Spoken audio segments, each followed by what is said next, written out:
കുറച്ചു ദിവസങ്ങൾക്കു മുൻപാണ് നടൻ സിദ്ദിഖിന്റെ കുടുംബത്തെ ഏറെ ദുഃഖത്തിലാഴ്ത്തിക്കൊണ്ട് മൂത്ത മകൻ സാപ്പിയുടെ ആകസ്മികമായ മരണമുണ്ടായത്.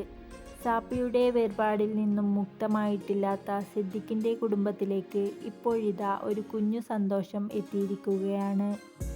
സിദ്ദിഖിന്റെ മകനും നടനുമായ ഷാഹിൻ സിദ്ദിഖിനും ഭാര്യ ഡോക്ടർ അമൃത ദാസിനും ഒരു പെൺകുഞ്ഞ് ജനിച്ചിരിക്കുന്നു. സോഷ്യൽ മീഡിയയിലൂടെയാണ് അമൃത ഈ സന്തോഷവാർത്ത പുറം ലോകത്തെ അറിയിച്ചത്. നിരവധി ആരാധകരാണ് ഇവർക്ക് ആശംസകളുമായി എത്തുന്നത്. കുഞ്ഞിന്റെ കാലുകളുടെ ചിത്രം പങ്കുവച്ച് ദുആ ഷഹീൻ എന്ന തങ്ങളുടെ മകൾ ജനിച്ചതോടെ തങ്ങളുടെ കുടുംബം അനുഗ്രഹിക്കപ്പെട്ടു എന്നും അമൃത കുറിച്ചു. ജൂലൈ 10-നാണ് കുഞ്ഞ് ജനിച്ചതെങ്കിലും ഇപ്പോഴാണ് ഈ വാർത്ത പുറം ലോകത്തെ അറിയിക്കുന്നത്. 2002 മാർച്ചിലാണ് അമൃതയും ഷഹീനും വിവാഹിതരായത്.